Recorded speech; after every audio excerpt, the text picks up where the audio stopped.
여러분 안녕하십니까? 시사쇼 정치다 김보건입니다. 총선을 50여일 앞두고요. 여야가 격전지에 후보자를 확정해서 발표하고 있습니다. 인천 계양을에선 이른바 명룡대전 빅매치가 확정됐고요. 곳곳에서 대진표가 완성되고 있습니다. 이런 가운데 한동훈 비대위원장은 이재명 대표가 대장동식 공천을 하고 있다고 주장하고 야당은 윤석열 대통령이 불법 선거운동을 하고 있다고 비판하고 있습니다. 자세히 분석해드립니다. 저는 1분 뒤에 돌아옵니다.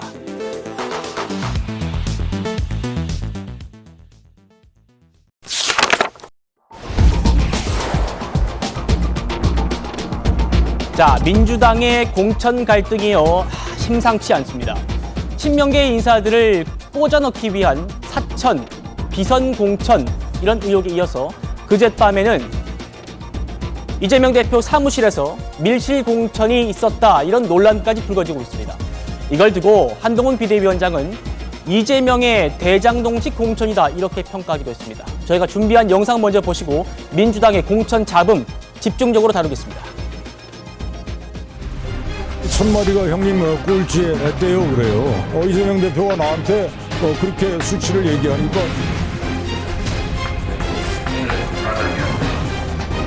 아 사람은 다 아는데 경기도 팀이라고 있어요. 말하자면 대표 비선으로 여론조사를 이상하게 한다든가 합법적인 어떤 권한을 지니지 않은 비선이 이런 농단을 하면 그 주장은 전혀 사실이 아닙니다.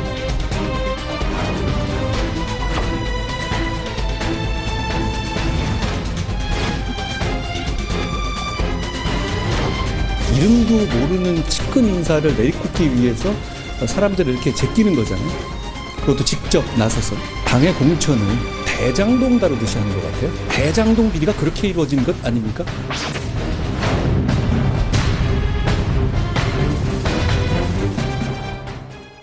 자, 먼저 민주당 내에서 제기되고 있는 비선 공천 주장부터 살펴보도록 하겠습니다. 이재명 대표로부터 불출마를 종용받은 문학진 전 의원이요. 지금의 민주당을 비선의 농간에 흔들리는 당이다. 이렇게 규정을 했습니다. 한동훈 위원장은 이를 대장동식 공천이라고 규정했죠. 들어보시죠. 이재명 대표 전화를 끝내고 안규백 전략공천위원장한테 전화를 했어요. 그런 조사 한 적 있냐? 없습니다. 혹시 경기도에서 이러더라고요. 알 사람은 다 아는데 경기도 팀이라고 있어요. 나는 이거는 비선의 농단이다 이렇게 보는 거예요. 이재명 대표가 거기 그분들을 제끼고 꽂겠다는 분들은 우리 국민들은 이름을 모르는 사람들입니다. 이재명 대표가 알고 정진상 씨가 알고 그런 분들이죠. 그런 식의 공천을 저는 보면서 이런 생각을 했습니다. 아, 대장동 비리가 이런 식으로 일어났겠구나 생각했습니다. 이런 식으로 정식 라인 무시하고 비선 동원하면서 막무가내로 밀어붙이고 사적 이익을 취했구나라는 생각을 했습니다. 지금 저는 이재명 대표가 하고 있는 민주당의 공천은 대장동식 공천이라고 생각합니다. 저희가 문학진 전 의원으로부터 통화 내역을 받았습니다. 보시는 것처럼요. 열흘 전에 오후 4시쯤에 이재명 대표로부터 전화가 걸려왔고요. 그리고 1월 27일, 12월 16일 이렇게 총 3통의 전화를 받았죠. 이 통화에서 자신의 나이와 또 납득할 수 없는 적합도 조사 결과를 들면서 불출마를 압박했다는 게 문 전 의원의 주장입니다. 자, 이종호 실장님. 네. 그러니까 일단 저희가 하나하나씩 따져 드릴 텐데 네. 일단은 문 전 의원은 이재명 대표의 특보인 안태준 후보한테 공천을 주기 위해서 비선 라인인 경기도 팀이 농간을 벌인 거다 이렇게 주장을 하고 있습니다. 어떻게 좀 보십니까? 네, 그렇습니다. 이제 문학진 의원이 정말 억울했나 봐요. 보니까 지금 많은 사람들에게 자신의 상황을 이야기하고 이것을 어떻게 받아들여야 되냐라고 상의를 했는 것으로 보입니다. 지금 유인태 전 지금 사무총장한테도 찾아가서 이 사실을 이야기한 것을 보면요. 네. 상황은 이렇습니다. 문학진 의원은 자신이 어찌됐든 경선을 할 줄 알았나 봐요. 왜냐하면 자신과 관련돼서 어찌됐든 지금 이재명 대표와의 어떤 관계, 이재명 대표가 선거에 나왔을 때 선거 캠프에서 굉장히 큰 역할도 했고 또 이재명 대표가 경기도 평택 한만공사 사장 임명도 시켜줬거든요. 그렇죠. 그래서 최소한 경선을 갈 것이다. 그런데 전화가 불쑥 와서 두 가지죠. 하나는 나이 이야기를 하고 네. 나중에 또 말씀하시겠지만 문학진 전 의원보다 나이가 많은 그런 예비 후보들도 많습니다. 또 두 번째는 뭐냐 하면 자신의 여론조사와 관련돼서 꼴찌라고 통보를 한 겁니다. 그런데 문학진 전 의원이 여기저기 알아봤나 봐요. 실제로 이런 여론조사가 있었는지 또 자신이 실제로 그렇게 1위와 안태준 후보와 차이가 있는지 그런데 확실하게 당에서 어떤 여론조사가 있었는지에 대한 답을 아무도 하지 않았다는 겁니다. 그렇기 때문에 문학진 전 의원은 아니 자신의 비서까지 보좌관까지 한 안태준 후보보다 자신이 낮게 나올 리가 없다라고 언론에 자신의 어떤 억울함을 호소하기 시작한 거죠. 네, 지금 이종훈 실장님이 잘 정리를 해주셨는데요.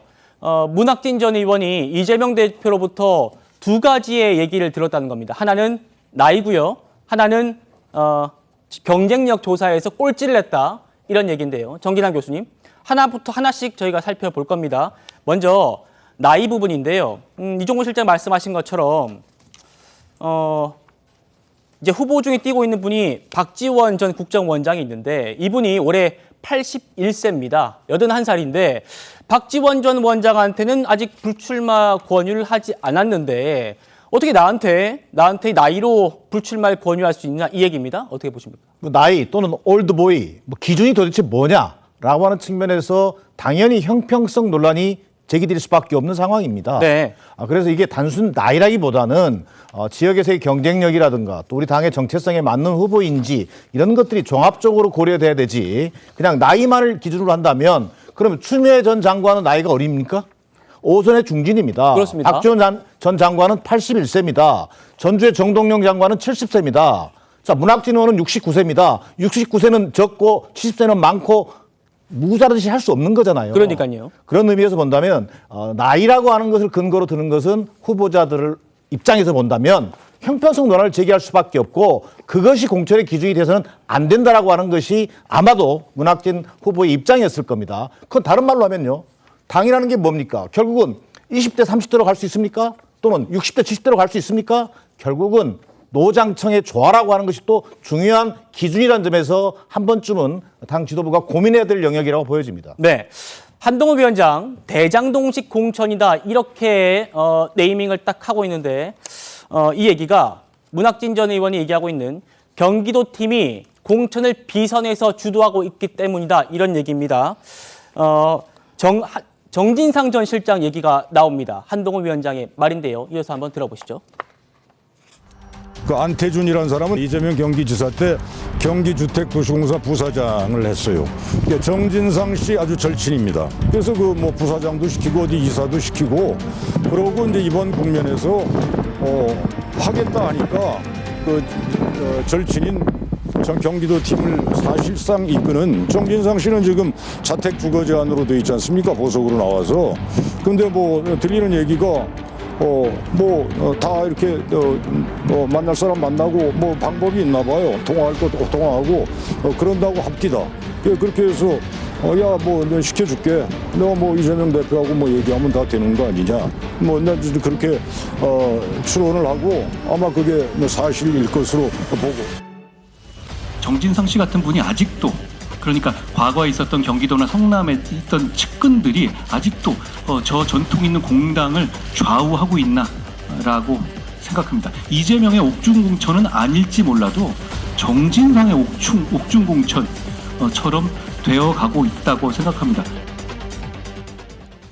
자, 쭉 들으신 시청자 여러분들, 문학진 전 의원이 자신이 공천을 못 받을 것 같으니까 음모론 제기하는 거 아니냐 이렇게 생각하시는 분들도 있으실 텐데요. 아닙니다. 민주당 내에서조차 그렇지 않다, 틀린 말은 아니다라는 말이 나오고 있기 때문입니다. 왜 그러냐면요. 문학진 의원이 2017년 대선 경선 때부터 그리고 지난 대선에도 이재명 대표의 이 정무 라인에서 핵심적인 역할을 했던 그런 분이기 때문입니다. 이재명 대표의 경기도 팀이 어떤 사람들인지 그래서 제가 직접 물어봤습니다. 들어보시죠. 이재명 이제 성남시장 시절부터 또 경기지사 이렇게 거치면서 측근에서 보좌하는 몇 사람이 있어요. 그걸 이제 보통 뭐 성남팀 또는 뭐 경기도팀 이렇게 하죠. 이 사람들이 그 이재명 대표의 거의 이제 수족처럼 충성스럽게 그렇게 모신다 할까? 이제 그런 사람들이 거기서 자기들 자의에 따라 맞춤형 무슨 여론조사라든가 무슨 적합도 조사 결과 그거를 묘하게 마사지를 했달까? 거칠게 얘기하면 조작했다고 보는 거죠. 그렇게 해서 자기 편한 사람들로 국회에 같이 입성을 해서 호위부대를 만들어서 이렇게 가려고 하는 것 같은데, 근데 그렇게 되면은 그거는 공당이 아니라 사당이고 공천이 아니라 사천이죠. 김광산 변호사님, 네. 이종훈 실장님께서 잠깐 설명을 해주셨습니다만 이 문학진 의원이 어떤 분이냐면 2022년 대선 때 이재명 후보의 정무특보단장을 지냈고요. 또 이재명 경기도지사 때는 그 산하에 있는 경기평택항만공사 사장을 지냈고요. 2017년 대선 때 이재명 당시 후보 측에 사람이 많이 없을 때도 문학진 전 의원이 이재명 대표를 지지하고 정무 라인에서 정무적인 조언을 했던 그런 아주 그 정무 라인에 대해서 잘 아는 분이거든요. 이분이 지금 경기도 팀에 대해서 얘기를 하고 있단 말입니다. 어떻게 들으셨어요? 일단 문학진 전 의원이요, 정치를 굉장히 입문한 지 오래돼요. 그리고 민주당이 어떠한 뭐 오랫동안에 민주당에서 많은 역할을 했던 사람이고 정치를 굉장히 잘 아는 사람이에요. 그런데 이재명 대표하고 어떻게 보면 이제 대선 과정이랄지 여러 가지 굉장히 친하게 지냈다고 볼 수밖에 없어요. 그리고 굉장히 중요한 직책을 맡았잖아요. 이제 그럼에도 불구하고 왜 이재명 대표가 문학진 전 의원이 출마를 못하게 했을까? 제가 지금 문학진 의원이 하는 이야기가 저는 상당히 일리가 있다고 보거든요. 네. 왜냐하면 이제 총선이 있으면요, 어떠한 누구를 컷업시키기 위해서 조작된 여론조사가 굉장히 많이 돌아다녀요. 그런데 이제 저는 문학진 전 의원의 어떤 말 중에서 이제 중요한 부분이 이거죠. 안규백 전략공천위원장에게 전화했다는 거 아닙니까? 근데 안규백 전략공천위원장이 사실 이재명 대표하고 뭐 친하니까 지금 공천위원장을 맡고 있거든요. 그러니까 중앙대에서 이런 조사를 했냐? 그러니까 한 적 없고, 그러면서 얼핏 경기도에서 이 말 자체는 경기도 비선팀에서 했다는 얘기로 당연히 들릴 거고, 그게 네. 저는 맞다고 생각을 하고요. 지금 문학진 의원이 이재명 대표와 친하게 지냈기 때문에 비선 라인이 누군지를 다 알고 있잖아요. 이름까지 검열을 하지 않습니까? 그러면 결과적으로 지금 누구를 꼽기 위해서 문학진 전 의원을 하여금 출마를 못하게 권유를 한 거다, 이렇게 볼 수가 있고요. 그럼 우리가 상식적으로 생각할 때는 경선을 하면 되지 않느냐, 이런 얘기를 할 수 있잖아요. 그런데 이재명 대표 판단으로는 이재명 대표가 밀고 있는 안태준이라는 사람과 경선을 붙이면 네. 경선에 질 가능성이 크단 말이에요.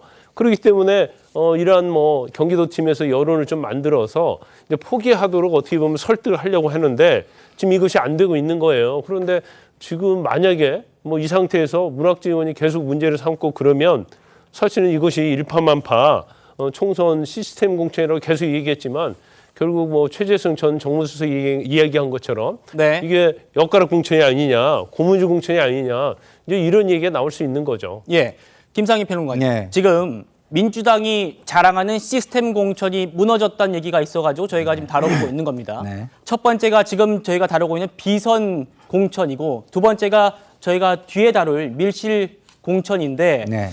지금 문학진 전 의원이 얘기하는 건 첫 번째, 이재명 대표 주변에 있는 최측근들, 성남시부터 경기도까지 함께했던 이분들이 뭔가 이 공천 적합도 조사 등 이런 것들을 조작해가지고 이 공천에 개입하는 거 아니냐, 이런 얘기거든요. 어떻게 들으셨어요?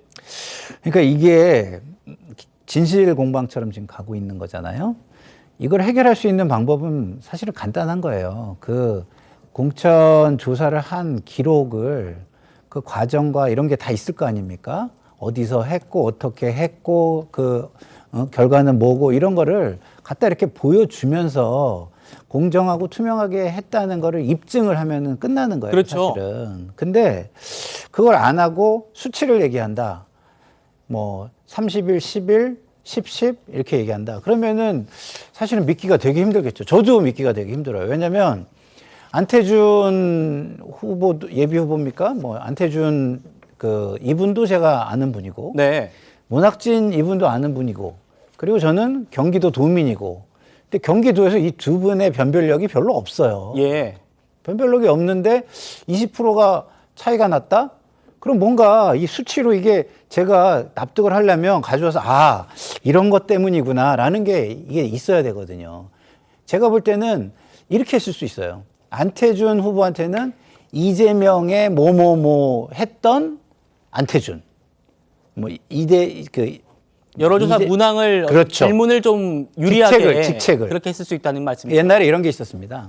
20% 차이가 어느 때 났냐면 문재인 청와대의 행정관하고 그냥 행정관 이 차이가 20%가 나요. 아, 예? 문재인이라는 이름이 들어가면 뒤에 누굴 몰라도 그 직책에서 문재인이 들어있기 때문에 그 사람을 뽑는단 말이에요. 물론 평론가님의 추정입니다, 지금. 그러니까 이거는 사실이었고요. 옛날 거는 사실이었고 네네. 그거에 유추해서 보면 제가 볼 때는 변별력이 별로 없는데 차이가 났다면 그런 것들이 있거나 그러지 않았을까라는 의심이 들잖아요.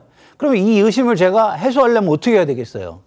그 문항이나 이런 걸 다 봐야 되겠죠. 그러면은 이재명 대표가 문학진 후보한테 이런 걸 다 가져가서 투명하게 입증을 해가면서 로우 데이터를 가지고 그렇게 얘기를 해야 되는데 그렇게 지금 안 하고 있잖아요. 그러면 이걸 하지 않는다면 이 진실 공방은 끝까지 갈 겁니다. 네. 자, 정 교수님. 그러니까 지금 평론가님은 두 번째 얘기를 했습니다. 나이가 아니고 적합도 조사, 경쟁력 조사에서 어떻게 이렇게 차이가 날 수 있냐 이 말씀 주셨는데 제가 봐도 어떤 뭐 공정한 여론조사를 하려면 이 두 후보들이 모두 인정할 만한 그런 여론조사 업체를 선정한다든지 뭐 두 곳을 해가지고 합친다든지 뭐 이렇게 돼야 될 텐데 문학진 전 의원은 나는 수긍할 수 없는 조사 결과를 갖고 와서 나보고 멈추라고 한다. 그러니까 수긍 못하겠다는 거거든요. 좀 공감이 되십니까? 이른바 경쟁력 조사인데 여론조사로 결정하는 것에 근본적인 한계가 있는 겁니다. 자, 이를테면 여론조사 각 후보들이 다 해봅니다. 나름대로 공정하게 해봅니다. 그런데 후보들 간의 변별력이 어느 정도 다 나옵니다. 그러나 그건 신뢰할 수 없습니다. 왜? 그건 당에서 한 조사가 아니잖아요. 공적인 조사가 아니잖아요. 후보 측의 조사일 뿐이란 말이에요. 그래서 공당이라는 표현을 쓰는 거지 않습니까? 당 차원에서 공관위가 중심이 돼서 당 후보들의 여론조사 경쟁력을 체크하는 겁니다. 자, 그런데 좀 전에 김상일 평론가님 잘 말씀해 주셨는데 지금까지 역대 제가 한 20, 30여 년 정당사를 봐왔습니다만 여론조사 결과를 공표하는 당은 단 한 군데도 없습니다. 자, 그렇게 또 어떻게 되겠어요? 완전히. 모든 후보가 요구할 텐데요. 그러다 보니까 당의 조사를 신뢰하는 겁니다. 네. 그런데 이게 만에 하나 문학진 의원의 지적처럼 비선에 의해서 조사가 이루어졌다. 이건 정말 있을 수 없는 일입니다. 이건 공천에 대한 신뢰감 자체를 완전히 무너뜨리는 겁니다. 공관위에서 각 후보들의 경쟁력과 적합도를 가지고 판단하기 위한 자료로 삼기 위해서 여론조사를 할 수는 있지만 문학진 의원 지적처럼 만약에 이 비선 조직이 별도의 여론조사를 통해서 후보들의 어떤 경쟁력을 점검하고 그것을 별도로 대표에게 또는 공관위에 보고하는 시스템이 있었다. 이것은 공천심사 자체가 완전히 내 마음대로 공천이 될 수밖에 없는 것이고 이건 사당의 결정적인 근거가 될 수밖에 없습니다. 네. 그런 의미에서 저는 민주당이 그 정도로 허접한 수준은 아니라고 봅니다. 그러나 이미 문제가 제기된 이상 이 문제에 대해서는 지도부가 철저하게 이 진상도 좀 규명해 보고 분명한 입장을 내놓는 것이 중요하다고 생각합니다. 알겠습니다. 자, 지금까지 다뤄본 이 비선 논란에 이어서요. 오늘은 밀실공천 논란도 불거졌습니다. 이재명 대표가 그젯밤에 자신의 의원회관에서 비공개로 심야회의를 열고 현역 의원 컷오프를 논의했다. 이런 보도가 나온 건데요. 저희가 그래픽 준비했습니다. 13일 밤입니다. 13일 밤에 쭉 저녁부터 자정 무렵까지 국회 의원회관 818호 이재명 의원실에서 이 사람들이 모여 있었습니다. 이재명 대표, 조정식 사무총장, 김병기 수석 사무부총장, 그리고 정성호 의원과 박찬대 최고위원이 모여서요. 어떤 얘기를 했냐면 노웅래 의원, 기동민 의원, 비례대표 이수진 의원의 컷오프를 얘기했다는 겁니다. 자, 여기서 재미있는 포인트는 아니 조정식 사무총장 그래 뭐 지도부 의원들이 모일 수 있다고 치자. 하지만 여기 정성호 의원, 친명계의 좌장이라 불리는 정성호 의원 그리고 여기 박찬대 의원 이분들은 도대체 왜 여기 가가지고 현역 의원 컷오프를 얘기했느냐 이 얘기입니다. 이종호 실장님. 네. 어떻게 보십니까? 정성호 의원과 박찬대 최고위원 이분들이 가면서 소위 말하고 있는 지금 찐명계를 꽂아넣기 위한 그런 작업들이 밀실에서 이루어진 거 아니냐 이런 얘기들이 민주당 내에서 나오고 있거든요. 네, 그렇습니다. 대단히 부적절하죠. 지금 이재명 대표가 기자들에게 한 말이 있습니다. 2월 2일 날입니다. 자신이 직접 면접을 받고 나서 기자들에게 이렇게 얘기했습니다. 민주당은 시스템 공천을 한다. 이미 나름 시스템과 그다음에 당원 당규를 갖고 있다. 그래서 규정에 따라서 차별 없이 공평하게 공천을 할 것이다 라고 이야기를 했습니다. 자, 다시 지금 앵커가 지적하신 공간을 다시 생각을 해보죠. 이 공간에서 모인 사람들이 이 시간에 나눈 이야기가 과연 시스템입니까? 그리고 과연 공평하고 투명하게 하는 겁니까? 네. 공평하고 투명하게 시스템으로 하려면 이 자리가 아니라 공관위가 있습니다. 공관위가 시스템 공천하라고 만든 곳이거든요. 네. 거기서 시스템에 따라서 그리고 지금 강원 당규에 나와 있는 기준에 따라서 사람들을 평가를 하고 그 지역에 공천할 어떻게 할 것인가, 경선할 것인가, 컷오프를 할 것인가 결정을 한 다음에 최고위에 그것을 보고하고 완전히 의결을 하는 과정이 바로 시스템과 투명한 공천입니다. 그런데 이미 5일 날도 의원총회에서 이런 모임이 있었다라고 같은 신문에서 그때 단독으로 기사를 냈을 때 뭐라고 했죠? 그런 사실이 없다라고 했습니다. 또다시 같은 공간에서 지금 회의가 있었는데 지금은 공식적으로 부인을 하지 않습니다. 그렇다면 5일 날도 역시 마찬가지로 그런 일이 벌어졌다라고 유추할 수밖에 없고요. 예. 그것은 언론에 보도하지 아니한 수많은 회의들, 이런 비공개 밀실 회의를 통해서 지금 공천이 획책되고 있다라고 지금 이야기할 수밖에 없는 상황입니다. 예. 자, 지금 818호 그 모임 그래픽 한 번 더 보고 가실게요. 자, 이재명 대표를 비롯해서 이 5분이 있습니다. 그런데요, 이 2분을 짚어봤으니까 이제 이분을 좀 짚어보려고 합니다. 김병기 수석 사무부총장, 이분 지금 공천관리위원입니다. 이종훈 실장이 말씀하신 것처럼 당이 시스템 공천이 이루어지려면 이 공천관리위원회에서 모든 게 이루어져야 하는데 공천관리위원이 지금 이재명 대표와 조정식 사무총장, 정성호 의원, 박찬대 최고위원과 한 자리에서 심야에 현역 의원들의 컷오프를 논의했다는 겁니다. 김현주 대변인, 최근의 일을 복귀해 보면 이명백 공관위원장이 친문계를 향해서 윤석열 정부의 탄생에 책임이 있는 사람들은 불출마하라 이렇게 얘기하면서 뭔가 친문계 배제하고 친명계에만 공천 주려고 하는 거 아니냐 이런 논란이 있었는데 공관위원이 여기를 갔단 말입니다. 그렇죠. 뭐 누구나 다 아는 사실이고, 그리고 이명백 공관위원장이 공관위원장으로서 독립적이며 중립적인 자세를 취해야 되는데 그런 이야기를 하는 것 자체부터가 일단 잘못되지 않았느냐라는 지적이 있지 않았습니까? 지금 저 김병기 수석 사무부총장은 이 검증위원장도 겸하고 있었어요. 본인이 그 지역구 동작 갑에 과거 3선을 했던 전병헌 전 정무수석이 있습니다. 이분이 확정 판결을 받은 게 있습니다. 뇌물수수죄가 있었는데 이제 사면 복권이 됐어요. 윤 정부 들어서서. 그랬는데 이분 사면 복권 됐는데도 불구하고 본인이 검증위원장이라는 이유로 부적격을 줬습니다. 예. 이런 식으로 지금 해왔던 거거든요. 네. 근데 지금 이날 밤에 논의가 됐다고 하는 것들이 주로 사법 리스크가 있는 분들이잖아요. 노웅래 의원, 기동민, 이수진 의원, 이분들 뭐 불구속 기소되거나 기소된 분들인데 이분들의 뭐 공소장까지 갖다 놓고 상당히 이재명 대표가 꼼꼼하게 살펴봤다는 겁니다. 그러니까 이분들을 컷오프를 할 것이냐 말 것이냐를 놓고 논의를 했다는 거예요. 그런데 이제 그 내용 자체도 상당히 좀 객관적으로 보기에 웃지 못할 일이, 이재명 대표 본인이 지금 스스로 얼마나 많은 혐의로 본인이 재판을 받고 있는데 그 뇌물수수 혐의를 받고 있는 노웅래 의원, 돈봉투 부스럭의 주인공 아니겠습니까? 네. 이분은 6천만 원 수수한 혐의를 받고 있죠. 근데 이분에 대해서 이거는 검찰 탄압은 아닌 것 같은데 라는 의견을 모았다는 거예요. 그러면 검찰 탄압인지 아닌지를 누가 판가름을 하겠습니까? 예. 더군다나 그 주체가 이재명 대표가 된다는 것, 내지는 저 밤에 심야에 밀실에서 모인 분들이 그 주체가 될 수 있을까요? 그리고 지금 그 라임 사태의 그 주범이죠. 김봉현으로부터 그 기동민 의원은 현금 1억 수수, 그리고 뭐 양복을 받았다는 얘기도 있고요. 네, 지금 저희가 화면으로 보여드리고 있습니다. 이수진 비례대표, 이분도 500만 원 정도를 수수한 걸로 되고 있어요. 근데 이분들의 경우는 공천 배제는 좀 아니지 않느냐라는 이야기를 한 것이, 과거 민주당의 그 당원 80조가 있습니다. 당직을 갖고 있는 자가 부정부패에 연루됐을 때는 기소와 동시에 당직을 내려놓는다라고 되어 있었는데, 이재명 대표와 함께 거기서 예외 조항인 사망을 적용해서 이것이 탄압일 경우에는 예외로 한다 해서 예. 3명 모두 빠져나간 적이 있거든요. 이런 방식으로 해가지고 지금 밀실에서 뭔가 이루어진다. 그리고 정성호 의원의 경우도 친명 좌장이 뭐 당직입니까? 직함입니까?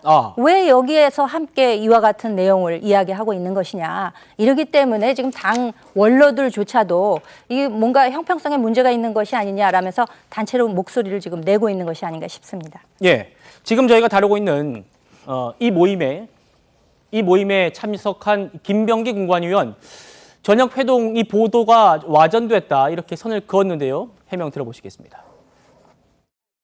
13일 저녁에 갑자기 귀가 안 들리기 시작해가지고 비롯해서 회동했다고 하시는데 그건 좀 잘못 와전된 것 같습니다.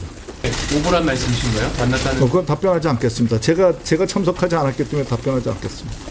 저 모릅니다. 지도부 내에서 노웅래 의원님, 기동민 이수진 의원님에 대한 논의가 있었던 것같습니다. 그거는 모릅니다.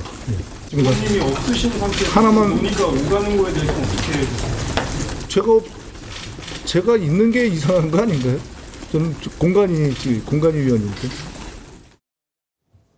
정진환 교수님, 같이 들으셨습니다만 와전됐다 이렇게 얘기하길래, 그러면 이 회동이 있었다는 그런 언론 보도 자체가 오보냐? 그러니까 그건 답변하지 않겠습니다. 이렇게 회피합니다.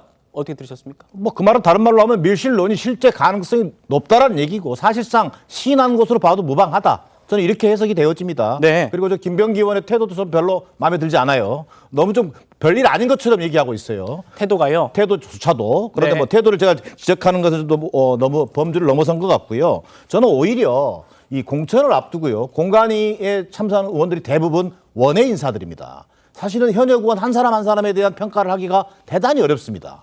대신 정량평가라든가 이런 것들은 뭐 여론조사 결과로 얘기할 수 있겠습니다만, 정성평가하는 데서 대단히 어려운 부분이 있습니다. 자, 그래서 어느 당이나 그런 정무적 논의라는 테이블은 있습니다. 그리고 대표 주변에 있는 그런 정무적 논의 테이블에서 논의된 결과를 공관위에 전달하는 겁니다. 그리고 공관위는 또 그것을 평가하는 거고 분석하는 겁니다.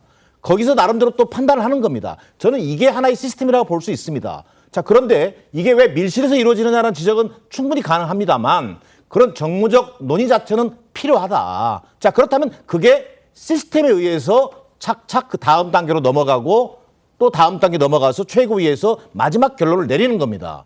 그런 시스템을 얘기하는 것이고요. 또 하나의 문제를 지적하면, 저는 이 엊그제 이 밀실 논의는요, 특정한 세력 또는 특정한 사람이 의도적으로 언론에 흘렸을 가능성을 배제할 수 없습니다. 이 논의 자체를 기정사실화하기 위한 겁니다. 네. 자, 여기서 논의됐다가 아니라 이미 어떤 방침이 세워졌을 가능성이 있습니다. 그런 면에서 지금 시스템 공천 자체를 오히려 흠집을 내는 이런 어떤 그 논의 자체가 외부로 공개되는 상황, 이 자체도 또 다른 측면에서는 문제가 심각한 것 같다. 이건 왜? 공천 전반에 대한 이재명 지도부의 리더십 자체가 전혀 작동하고 있지 않다라고 저는 보여집니다. 네. 이렇게 밀실에서 공천하고 있다는 의혹을 산 것도 문제고, 실제로 그렇다고 해도 이런 논의들이 밖으로 새어나간 것도 문제다. 이렇게 지금 말씀 주셨습니다.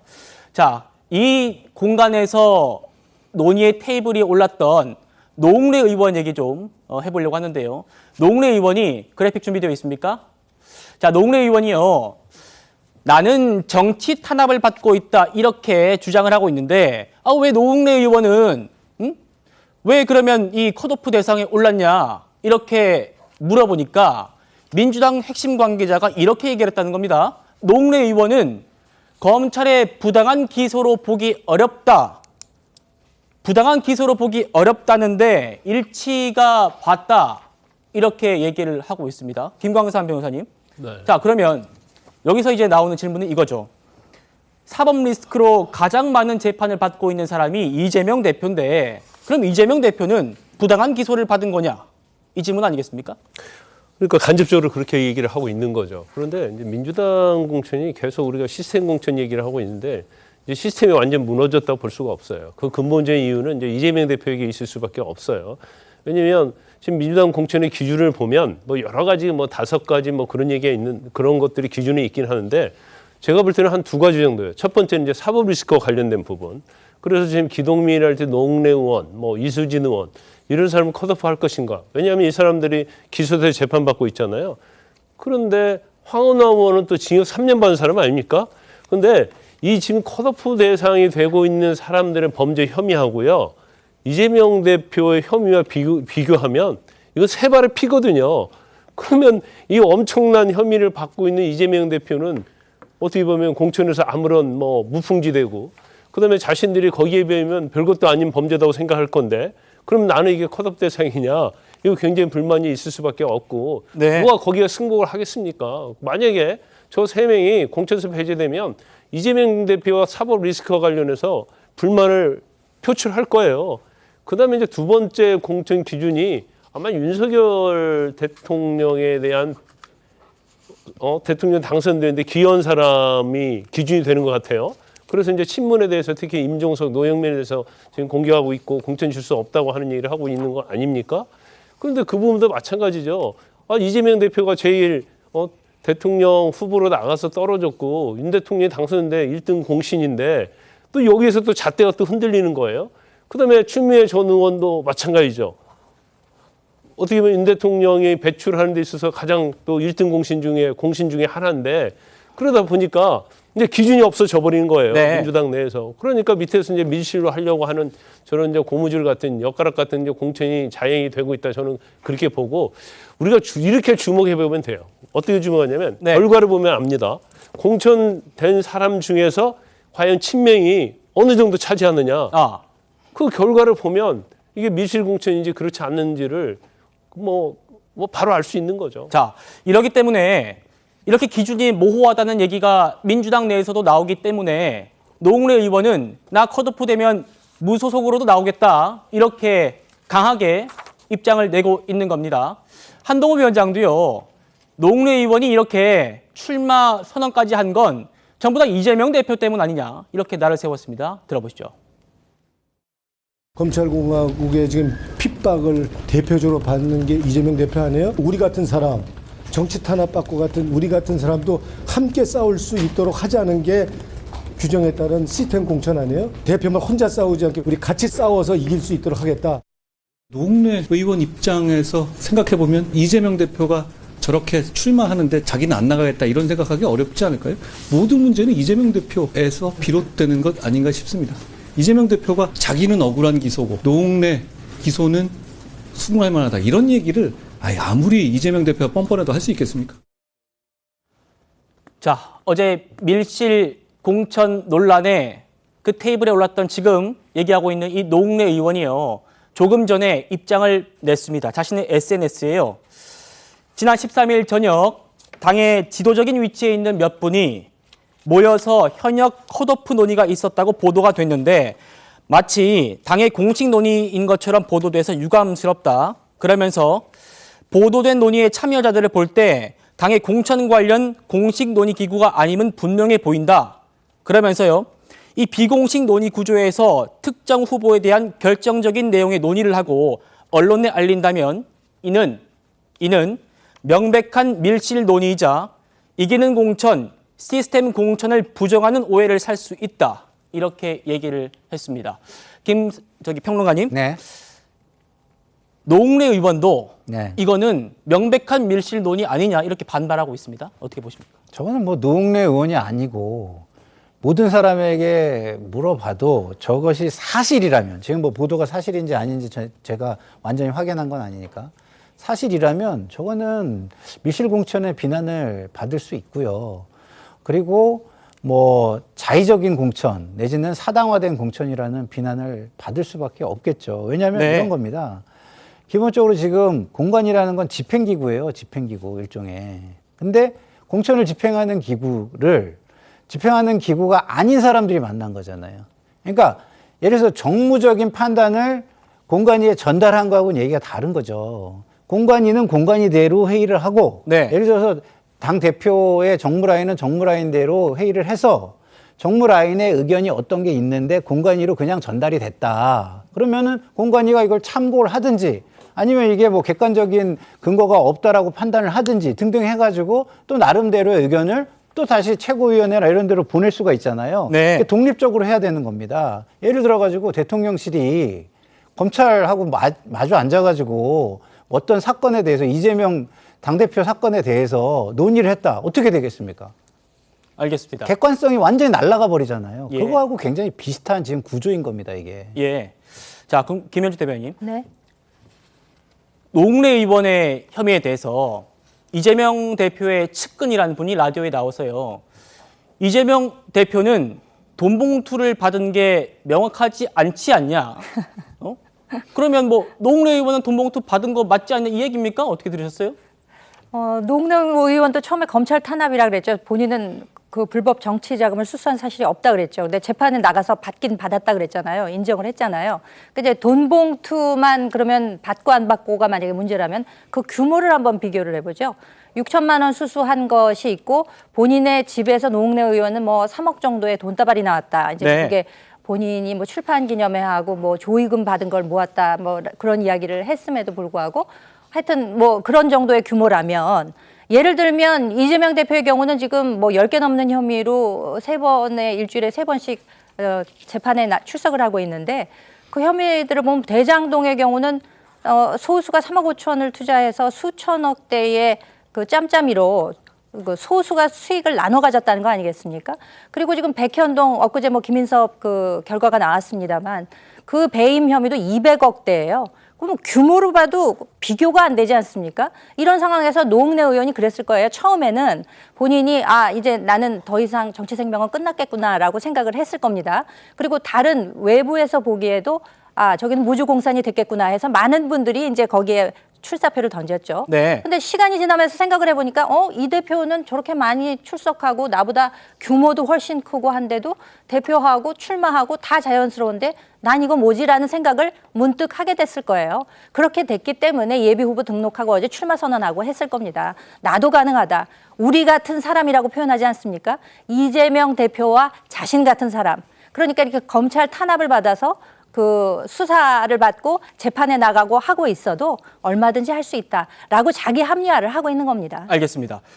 지금 이 밀실공천 논란에 대해서 이재명 대표의 입장이 조금 전 나왔습니다. 들어보시겠습니다. 헌법 관련 논의가 있었다는데 죄송합니다. 그 누가 그런 쓸데없는 소리를 해? 위험합니다. 그 중진 용태론 실질적으로 고려 중이신 게 맞을까요? 죄송합니다. 이종호 실장님, 네. 이재명 대표는 뭐 전혀 아니다. 뭐 이렇게 지금 하면서도 뭐 그렇게 되게 기자들의 질문에 성의 있게 명확한 입장을 내놓지는 않고 있습니다. 아니요. 적극적으로 해야 됩니다. 이건 그야말로 앞으로의 공천, 민주당의 공천의 가장 큰 지금 첫 번째 파동입니다. 이것을 저런 식으로 쓸데없는 소리 합니다 하고 그 다음 질문에 답을 안 해버리면 그 다음부터 내일부터 사설부터 시작을 해서 전 언론이 이건 진영을 떠나서 이재명 대표의 태도부터 시작을 해서 민주당의 앞으로의 어떤 공천과 관련돼서 굉장히 비판적인 시각을 끝까지 견지를 할 겁니다. 50일도 안 남았는데요. 이건 대표가 적극적으로 나서서 저도 사지선다 할까요? 그런 회의가 있었지만 사실은 절대 그런 내용이 아니었다. 정무적인 어떤 판단을 서로 의견을 교환하는 자리였다라고 하든지 그런 자리가 전혀 없었다라고 하든지 밥만 먹었다고 하든지 그 중에 하나를 선택을 해야 되지 않겠습니까? 그런데 그냥 쓸데없는 소리 하고 내일부터 이것에 대해서 또다시 입을 꾹 닫고 어떠한 질문에도 반응을 하지 않는다면 그 누구라도 지금 공천 탈락하거나 컷오프 당하는 모든 사람들이 전부 다 불복 선언을 하고 그야말로 민주당의 공천이 정말로 이 신뢰를 얻지 못하는 상황이 될 겁니다. 이건 굉장히 엄중한 상황이라고 이 대표가 지금 받아들여야 된다고 생각을 합니다. 네. 이 밀실 공천 논란이 왜 중요하냐면요. 이 회의 이후에 이재명 대표의 움직임, 메시지에 어떤 변화가 있기 때문입니다. 저희가 준비해 봤는데요. 자, 13일 밤 저녁까지 이어진 이 밀실 논란, 공천 배제 관련 논의가 있었는데 이후에 그날 밤에 SNS에 어떻게 올립니까? 새술은 새 부대에, 새술은 새 부대에, 그리고 잠시 뒤에 육성으로 들어보시겠습니다만 다음날 최고위원회의에서 떡잎이 귀하지만 떡잎이 져야 새순이 자란다, 이렇게 인적 쇄신의 의지를 피력한 겁니다. 이 인적 쇄신이요, 지금 친문계로만 향하고 친명계는 향하지 않고 있는 거 아니냐, 이런 논란이 나오고 있는 가운데 밀실에서 뭔가 논의가 있었던 거 아니냐라는 그날의 모임 이후에 이런 메시지들이 계속 나오고 있기 때문에 친문계에서 의혹을 제기하고 있는 겁니다. 이재명 대표 목소리 들어보시죠. 뼈를 깎는 심정으로 우리 안에 과거를 극복해 가겠습니다. 떡잎이 져야 새순이 자랍니다. 또 다른 세 가지를 위해서 양보해야 합니다. 장강의 물은 뒷물결이 앞물결을 밀어냅니다. 정인환 교수님, 이재명 대표의 이런 일련의 움직임들 어떻게 좀 해석할 수 있을까요? 이재명 대표가 왜 고민이 없겠습니까? 새로운 지도부고 뭔가 이번 총선을 통해서 신진 세력들을 대거 기용해서 총선에 또 승리하고 그러려면 통합공천, 혁신공천해야 한다는 그런 압박감이 굉장히 심할 거예요. 자, 그런데 이것이 나름대로 당내에서 어떤 의미가 있으려면요, 저는 두 가지가 적용돼야 한다는 생각을 합니다. 그 첫 번째가 뭐냐면 자기 희생입니다. 네. 자, 벌써 당내에서는요, 자, 나름대로 뭐 혁신하고 새순이 돌려면 떡잎이 져야 된다. 자, 거기에 대해 누가 부정하겠어요? 자, 그런데 도대체 누굴 집어넣으려고 하지? 이런 그러니까요. 비판이 제기되는 겁니다. 자, 왜 당 지도부는 희생하지 않으면서 왜 현역 의원들 얘기하고 또 뭐 구정치인들 얘기하고 올드보이 얘기하냐, 이런 문제가 지적되는 겁니다. 실제로요, 조정식 사무총장, 그다음에 또 누굽니까? 김윤덕 조직사무총장, 그다음에 얼마 전에 지금 문제되고 있는 공관위 간사인 김병기 수석 부총장, 네. 자, 이런 사람들을 직접 제기합니다. 자, 왜 당신들은 단수공천이냐? 왜 지도부가 그런 희생을 보이지 않으면서 우리는 탈락이고 뭐 이를테면 어느 지역은 단수고 이렇게 가느냐라는 지금 지적에 대해서 응답할 수 있어야 한다는 겁니다. 두 번째는 형평성 논란입니다. 자, 대선 패배 책임론도 마찬가지입니다. 왜 이게 선택적으로 적용되냐는 거예요. 왜 임종근 실장은 안 되고 추미애 전 장관은 되느냐. 네. 이런 문제를 당장이 제기할 수밖에 없는 겁니다. 그리고 대선 패배 책임을 얘기하려면 이재명 대표의 책임이 제일 큰 거 아니냐. 이런 또 비판이 제기되는 거예요. 결국은 이 주류라고 할 수 있는 이재명 지도부를 감싸고 있는 이 주류 계파가 자기 희생 없이는 어떤 비주류 계파의 나름대로 희생과 헌신을 요구할 수 없다. 거기서 명분이 만들어지지 않는다. 예. 그러면 다른 말로 하면 이재명 대표의 이 공천과 관련된 갈등 관리 리더십 이 자체가 지금 현재 대단히 지금 위태로워 보인다는 거예요. 그런 부분에 대한 지도부 차원의 좀 각성이 필요한 시점으로 보여집니다. 대단히 위태로워 보이는 민주당의 공천 상황을 말씀 주시면서 왜 임종석은 되고 왜 임종석은 안 되고 왜 추미애는 되냐, 이런 말씀 주셨는데요. 지금부터 그 얘기 다뤄보려고 합니다.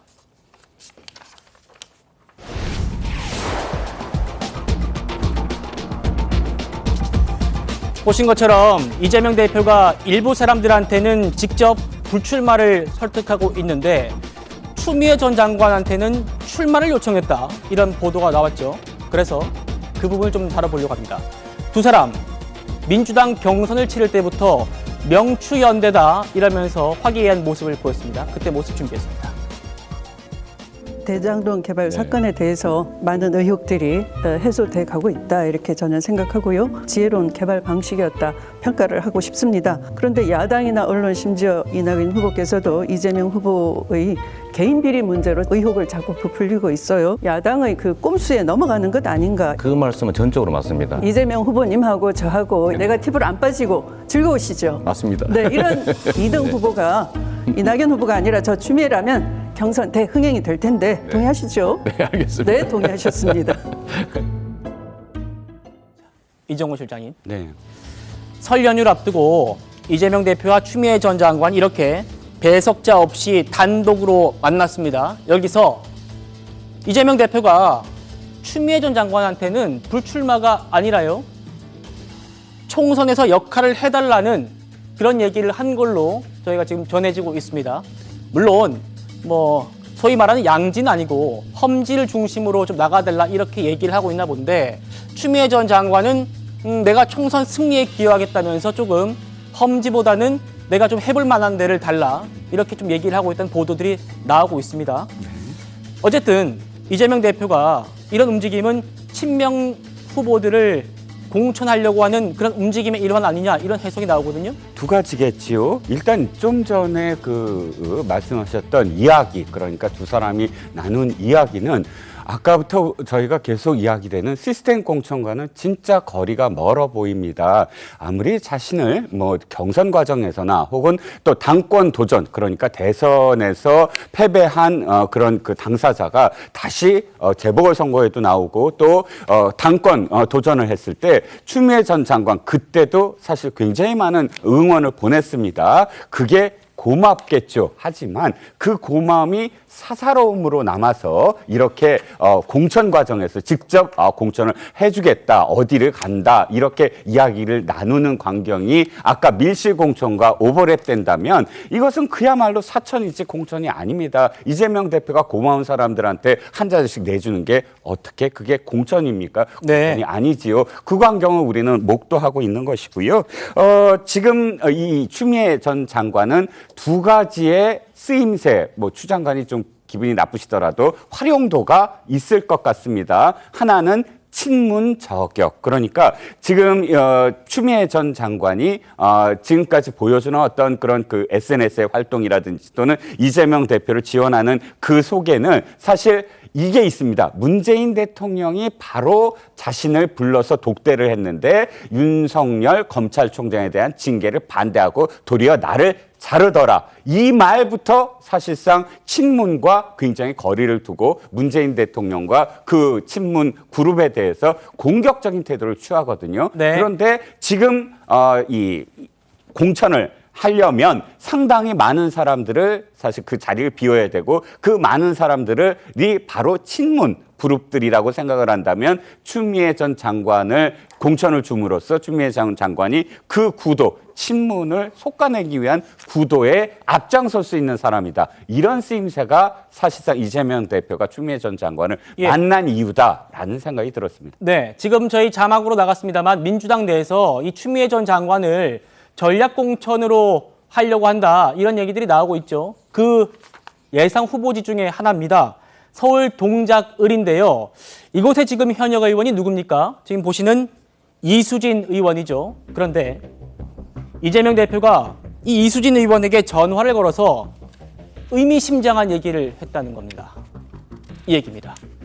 지지율을 더 올렸으면 좋겠다. 지지율을 좀 더 올려라.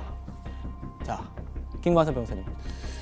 자, 보시면요. 그냥 표면적으로는 좀 지지율 올렸으면 좋겠다라는 뭔가 응원의 메시지일 수 있지만 어떻습니까? 뭐 지지율을 좀 빌미로 삼아서 추미애 전 장관 지역구 공천 주려고 하는 거 아니냐 이런 얘기들이 민주당에서 나오고 있습니다. 근데 이제 저것이요. 이전에도 이제 정치에서 공천 주기 싫으면 항상 쓰던 그게 관습적인 언어예요. 지지율을 올렸으면 좋겠다. 지지율을 어떻게 올립니까? 여기에서. 그리고 그 지지율 자체가 정말 정당하고 공정한 여론조사였는지 이제 그것도 알 수가 없어요. 네. 저 얘기 자체는 이수진 의원에게는 이제 공천을 줄 수 없다는 얘기거든요. 결과적으로 저 지역은 상당히 어떻게 보면 민주당에는 약간 유리한 지역입니다. 무조건 텃밭이라고 볼 수는 없어요. 그러면 여기에 누군가를 전략 공천을 주려고 하는 것이다. 이제 현역이 불출마를 하면 전략 공천을 줄 수 있는 그런 상황이 되잖아요. 그래서 지금 언론 보도에서도 이것을 가는 게 아니냐 이제 그런 얘기를 많이 하는데 아마 제가 볼 때는 추미애 전 의원은 이것을 가고 싶어 할 거예요. 네. 비교적 다른 데보다 안전하다고 생각하니까. 그런데 자꾸 이재명 대표는 이제 험지가라는 얘기를 하고 있는 거예요. 지금 뭐 언론 보도에 의하면 송파 갑을 가라고 했다는 거예요. 그런 보도가 있었죠. 예. 그런데 추미애 전 의원이 송파갑은 내 체급에 맞지 않다고 해서 거절했다는 거거든요. 근데 송파갑이 당선 가능성이 있으면 사실은 체급이 맞고 안 맞고가 중요하지 않거든요. 오히려 체급이 낮으면 상대방이 당선 가능성이 더 높아지는 거 아닙니까?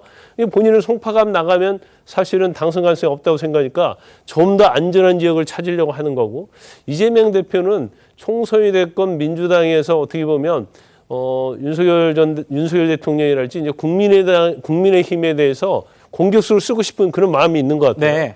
그런데 제가 개인적으로 볼 때는 정말로 공천을 주어서 공격수를 쓰려고 하면 사실은 다음 총선에서 오히려 또 한 번 국민의힘 총선을 이길 수 있게 하는 또 1등 공신이 또 한 번 될 수 있는 가능성이 있다. 저는 그렇게 봅니다. 알겠습니다. 당내에서 터져 나오고 있는 추미애 전 장관 관련 전략공천설, 여기에 대해서 야권 원로죠. 유인태 전 국회 사무총장도 비판의 메시지를 냈습니다. 들어보시죠.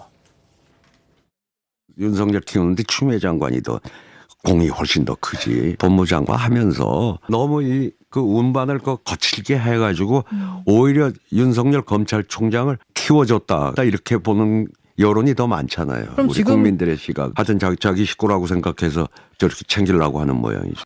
마지막에 공천에서 우리 국민들이 보기에 공정하지 않다. 그러면 거기에서 선거는 뒤집혀요. 뭐 지는 거죠. 공감되십니까? 김상희 평론가. 네, 저는 유인태 전 사무총장님의 말씀에 공감이 되고요. 그렇지만 당에서는 전략 공천을 할 것으로 보여요. 네, 왜냐하면 그 당대표 시절에 정무조정실장에 위치해 있던 분이 지금 거론되는 지역 중에 한 군데에 그 유력하게 출마를 타진했던 분이거든요. 네. 그분이 근데 움직이지 않고 있어요. 그리고 그분이 추미애 대표가 올 경우를 대비하고 있다는 얘기가 전해지고 있습니다. 그렇다고 본다면은 그 지역에서 전략 공천이 될 것으로 저는 좀 예측이 된다, 이렇게 좀 말씀을 드릴 수 있겠습니다. 알겠습니다. 지금 총선을 앞두고요. 이런 시끄러운 민주당에 이재명 대표의 부인 김혜경 씨의 또 검찰 기소가 걱정거리일 수밖에 없죠. 여기에 오늘 한동훈 위원장이 비대위회의에서요, 이재명 대표에게 이 법인카드와 관련한 4가지 질문을 던졌습니다. 들어보시죠. 질문에 답이 없으니까 제가 또 물어보겠습니다. 반론의 기회를 드리고자 객관식으로 물어보려고 합니다. 1번, 나 안 먹었다. 사실은 과일을 안 좋아한다. 내가 과일 좋아한다고 말했다고 해서 진짜 좋아하는 줄 알았냐. 2번, 내가 과일 먹고 일제 샴푸 쓰고 내 제사상 대신 차리게 한 거 맞지만 뭐 다 이러고 사는 거 아니냐? 나 정도 되는 사람이면 이래도 된다고 생각한다. 3번, 사실은 과일도 다 정진상, 김용, 유동규가 먹은 거다. 4번, 내가 먹긴 했지만 나는 내 돈으로 산 줄 알았다.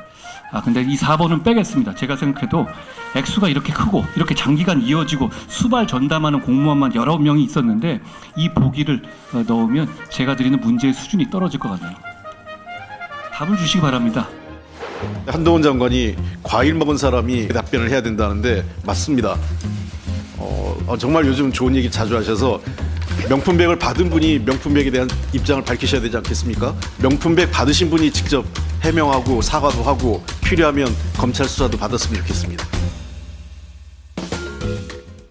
김현주 대변인님, 네. 한동훈 위원장이 던진 질문들 좀 다시 보실게요. 이렇게 사지선다 질문을 던졌는데 어떻게 좀 보셨습니까? 이 이야기를 듣는 이 대표는 정말 뜨끔하고 굉장히 속으로 아플 것 같습니다. 네. 어쩌면 저렇게 조목조목 짚었는지 좀 감탄이 나올 정도인데요. 우선 첫 번째, 나 안 먹었다. 내가 과일 좋아한다고 했더니 정말 좋아하는 줄 아느냐. 이제 이걸 빗댄 거죠. 이재명 대표가 말 바꾸기 한 적이 여러 번 있었습니다만 심지어는 공약사항이었던 불체권 특권 포기라던가 아니면 이전번에 그 위성정당 안 하겠다고 법제화하겠다고 했던 거 그거 뒤집었잖아요. 이런 얘기를 빗대서 이제 저 얘기를 한 것이고, 두 번째, 나 정도 되는 사람이면 이래도 된다라는 이야기는 구태 정치를 얘기하는 거죠. 내로남불, 나는 그렇게 해도 돼라는 것을 강조하는 것을 다시 한번 강조한 것이고, 세 번째, 과일도 정진상, 김용, 유동규가 먹었다. 이거는 그 지금 이재명 대표가 갖고 있는 사법 리스크의 전체적인 얼개가 다 저런 식 아니겠습니까? 측근들이 모든 일을 했고 본인은 몰랐다. 나는 클릭만 했을 뿐이다. 뭐 이런 식으로 지금 되고 있기 때문에 과일조차도 이 사람들이 먹었을 것이다라는 얘기고, 마지막 내 돈으로 산 줄 알았다. 그러니까 내 돈 내산이란 얘기인데, 근데 그 이 과일의 규모가 이제 1,000만 원대라는 거 아니겠습니까? 그리고 그 먹은 기간 이런 걸로 볼 때 범죄의 가능성이 상당히 높기 때문에 이걸 또 말해놓고 이것은 그냥 취소할게요라는 이야기를 했어요. 네. 이러면서 이재명 대표의 그간의 뭐 행적이랄까 이런 것들을 하나하나 짚은 것으로 보입니다. 정기남 교수님, 방금 홍익표 원내대표의 말 들으셨는데 그랬잖아요. 과일 먹은 사람이 답변을 해야 한다고 하는데 맞습니다 라고 했거든요. 이재명 대표가 좀 뜨끔했을까요? 어떨까요? 그렇지 않죠. 그 뒷말이 핵심이기 때문에 그 말 때문에 뜨끔하지는 않았을 것 같고요. 한동훈 위원장의 저런 표현, 정말 깐죽거리고 의혹의 불씨를 키우는 저런 표현에 대해서 제가 이재명 대표라면 굉장히 성질이 돋았을 것 같아요. 그 무슨 의미냐면요. 네. 저는 한동훈 위원장에게 좀 그 정치를 좀 제대로 배웠으면 좋겠다는 얘기를 꼭 하고 싶어요. 자, 문제 제기할 수 있습니다. 그리고 대통령 배우자의 법인카드 사용 의혹입니다. 나름대로 뉴스 가치도 있고요. 심각한 문제인 건 사실입니다. 사법 절차에 의해서 당연히 처벌받아야 할 일이 있다면 처벌받아야 합니다. 그러나 여당의 비대위원장이라고 하는 분이 지금 이 선거 와중에서 본인의 당 문제를 가지고 얘기하고 또 포지티브한 정책을 가지고 유권자들에게 호소하는 것이지, 매 사안마다 대변인 정도가 할 얘기를 가지고 나와서 깐죽거리는 방식의 의혹의 불씨를 키우는 방식은요, 여전히 검사스럽다는 생각밖에 들지 않습니다. 더더욱이나 자, 그러면 왜 지금까지 국민적 우려, 국민 눈높이 얘기하면서 김건희 명품백에 대해서 걱정도 했었는데 왜 찍소리도 못하고 있는 겁니까? 그걸 지적하는 겁니다. 예, 김광삼 변호사님 뭐 반론 있으실까요? 아니 뭐 별로 할 말은 없는데 그 깐죽거리는 게 검사스럽지는 않죠. 예. 검사들이 깐죽거리는 사람은 거의 없어요. 그리고 이 자체를 이제 비교를 좀 하자면 사실 이제 과일 사 먹은 거 잘못됐죠. 디올백 받은 거 잘못했어요. 근데 엄연한 차이가 있어요. 어떤 차이가 있냐? 법인 카드를 가지고 쓴 것은 이게 전형적인 범죄 행위고요. 그건 국민의 세금으로 법인 카드로 샴푸하고 그다음에 과일 사 먹고 그런 거거든요. 그렇지만 디올백 받은 것은 국민의 세금 가지고 받은 건 아닙니다. 그리고 법인 카드를 가지고 저렇게 쓴 것은 업무상 횡령이랄지 배임이랄지 이런 죄가 해당이 돼요. 그런데 디올백을 받은 것은 부적절하고 청탁법 위반은 되지만 처벌 규정이 없어요. 그래서 이거 자체는 수사를 해도 처벌할 수가 없어요. 이게 엄격한 차이가 많이 있는 거예요. 네. 그렇지만 지적은 할 수는 있죠. 지적은 할 수 있지만 이건 좀 차원이 좀 다른 문제다. 그리고 지금 뭐 홍익표 원내대표 같은 경우는 과일 먹은 사람이 대답을 해야 한다고 얘기했잖아요. 그럼 이재명 대표한테 대답을 하시라고 매일 같이 만나는 거 아니에요? 그럼 대표님 얘기하십시오. 얘기한 다음에 저희가 김건희 여사에게 디올백에서 얘기하도록 하겠습니다. 뭐 그렇게 또 권유할 수도 있는 거 아닙니까? 그러니까요. 이재명 대표가 얘기하고 또 이렇게 뭐 김건희 여사 입장 내라 이렇게 얘기하면 좀 더 설득력이 있을 것 같긴 한데요. 어쨌든 이 정도 논란 여기까지 정리하도록 하고요. 지금부터 좀 분위기를 바꿔서 양당 대표의 오늘 일정을 좀 전해드리려고 합니다. 한동훈 위원장이 오늘 비대위 회의를 마치고 국군 대전병원에서 이분입니다. 아덴만의 영웅 이국종 원장님을 만났습니다. 같이 보시겠습니다.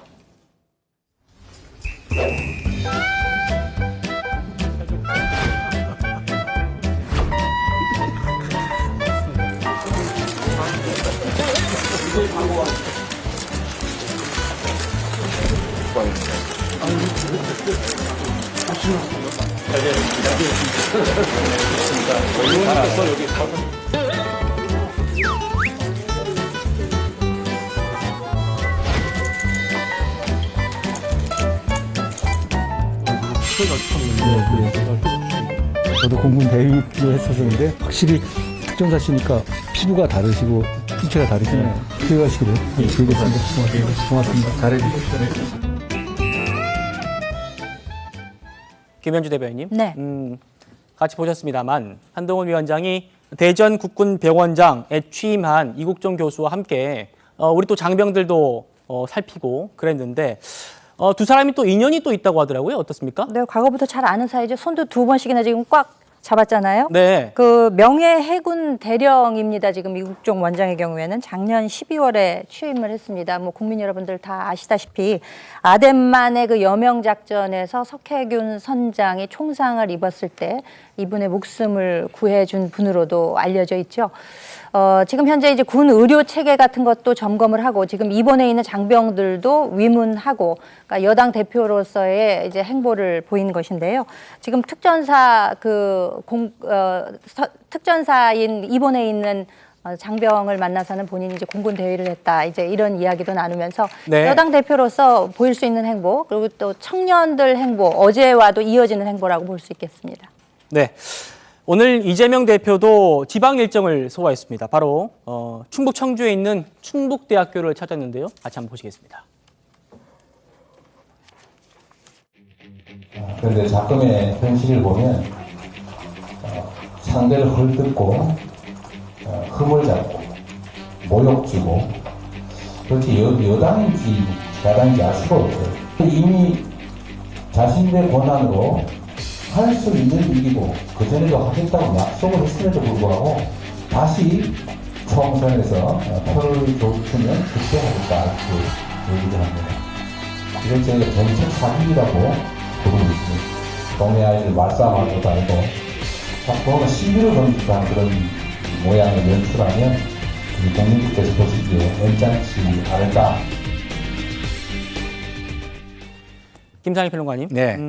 또 정책 사기 이런 얘기를 또 하셨습니다. 이재명 대표가.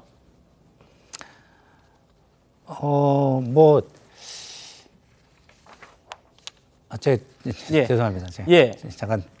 정기남 교수님. 이재명 대표 오늘 일정 어떻게 좀 보셨습니까? 그러니까 지금 현재 대통령은 관건 선거 논란까지 불러일으키면서 지금 민생 토론을 하고 있습니다. 네. 사실상 총선 선거 운동을 하고 있는 거예요. 그런 부분에 대한 그 과정에서 이제 정책 공약들 어떻게 지킬 수 있을지 현실성 없는 공약들을 총선 앞두고 툭툭 던지는 모습을 보면서 정책 사기 얘기를 한 것 같고요. 더 나아가서 이재명 대표 역시 또 공천 과정에서 여러 가지 리더십도 보여줘야 됩니다만 결국 총선이라고 하는 것은 이 정권에 대한 심판도 있습니다만 결국 누가 더 미래지향적인 정책 의지를 가지고 중도층의 마음을 사로잡느냐의 싸움이기 때문에 저런 지역 행보라든지 또 정책 행보를 통해서 적극적으로 포지티브한 이미지를 구축해 갈 필요가 있다는 점에서 행보 자체는 의미가 있어 보입니다. 알겠습니다. 양당 대표의 일정까지 살펴봤고요. 저희는 국민의힘 공천 얘기 해보겠습니다.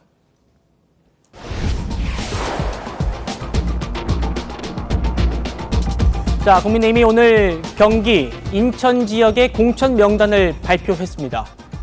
두 가지가 눈에 띕니다. 첫 번째, 이재명 대표 지역구 인천 계양을의 원희룡 전 장관의 공천이 확정됐고요. 그리고 두 번째, 양지만 쫓는다는 비판을 들었던 대통령실 출신 참모들 대부분 단수 공천을 받지 못했습니다. 먼저 지난 면접장 모습들 모아봤습니다. 기득권을 내려놓고 헌신할 각오가 돼 있다. 강남 을같은 지역 같은 경우에는 양지를 꼽히는 지역인데 그냥 양지가 아닙니다. 반드시 사수해야 되는 지역이고. 당으로부터나 아니면 대통령실로부터 좀 문자나 연락 받으신 게 따로 있으세요? 뭐 그런 것은 전혀 없었습니다. 조율이나 이런 건 전혀 없었습니다. 윤심 공천 논란에 대해서 어떻게 생각하시는지? 아니 저는 전혀 모르겠는 게요. 제 공천 과정에 저는 윤심의 이응자도 저는 좀 느껴보지 못했고요. 저는 한동훈 비대위원장이 이야기를 했던 이기는 공천 그 원칙을 100% 지지합니다. 경쟁력으로 후보의 공천이 이루어져야 된다고 생각합니다. 이종호 실장님. 저희가 지금 마지막 인물로 본 김은혜 전 홍보수석이 분당을에 단수 공천 받지 못했습니다. 어떻게 보십니까? 네. 어저께부터 오늘까지 지금 단수 공천이 이어지고 있습니다. 세 가지가 안 보이더군요.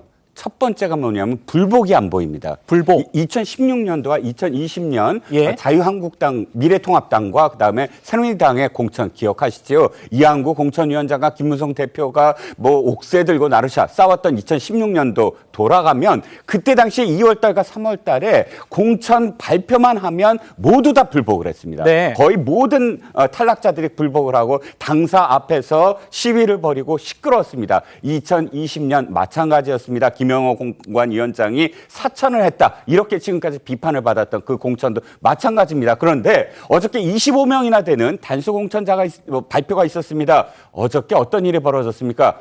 수긍을 했습니다. 불복하지 않고요. 석동현 전 부산지검장 2016년도에는 부산 사을에 공천을 넣었다가 조경태 단수 공천이 발표되자 엄청나게 불복을 했습니다. 그리고 무소속으로 나와있다 이렇게까지 얘기한 바로 그 당사자가 어저께 뭐라고 했습니까? 받아들인다고 했습니다. 김성태 전 의원에 이어서 석동현 지검장까지 받아들였습니다. 그러자 오늘 발표가 있는데 오늘 역시 아무런 불복 상황이 없었습니다. 이유는 뭡니까? 지금 앵커가 말씀하셨듯이 김은혜, 이영 뭐 이런 분들 그러니까 내각에 있었다거나 혹은 그러니까 대통령실에 있었던 그런 주요 직책을 가졌던 사람들이 이렇게 여기저기 뭐 그 공천 쇼핑을 하거나 또는 아주 안온한 그런 곳에 신청을 한 사람들 굉장히 언론이 비판적으로 여겼는데요. 네. 이런 분들에 대해서 사실은 단수 공천하지 않겠다, 경선을 하겠다,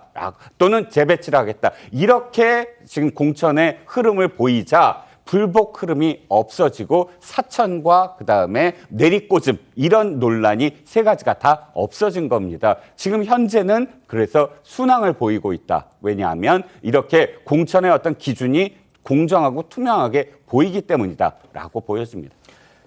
불복이 없고 사천 논란이 없고 내리꽂음이 없다 이렇게 정리를 해주셨습니다.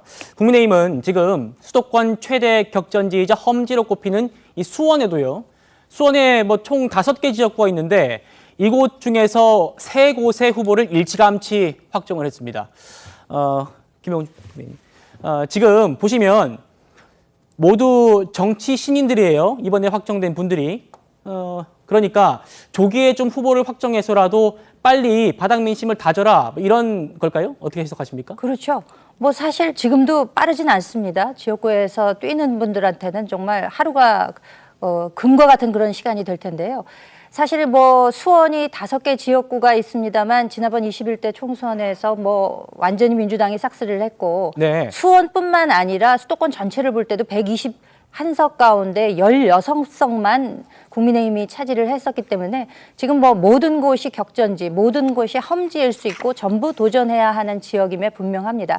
그렇기 때문에 이 정용환 공관위가 상당히 저는 시원시원하게 속도를 내고 있다라고 생각이 됩니다. 어제 25명을 발표하더니 오늘도 또 어제 면접에 이어서 바로 발표를 그러게요. 했거든요. 이런 식으로 바로바로 결정을 해주게 되면 현장에서 뛰는 사람들한테는 아마 큰 힘이 될 겁니다. 그렇게 해서 지금 특히 수도권에서 바람몰이를 해서 어떤 교두보를 확보한다. 이렇게 해서 이제 한강벨트 위주로 해서 뭔가 바람몰이를 하게 되면 국민의힘 입장에서는 상당히 어떤 뭐 사천 논란이나 이런 것 없이 그야말로 한동훈 비대위원장이 그렇게 얘기하지 않았습니까? 나는 빚을 진 게 없는 사람이다. 그렇기 네. 때문에 그로부터 자유롭게 그야말로 시원시원한 공천을 이렇게 하게 된다면은 좋은 결과가 있지 않을까라는 고무적인 그런 느낌도 가지지 않을까라는 생각입니다. 자, 이번 총선 최대 빅매치 인천 계양을도 한번 살펴보겠습니다.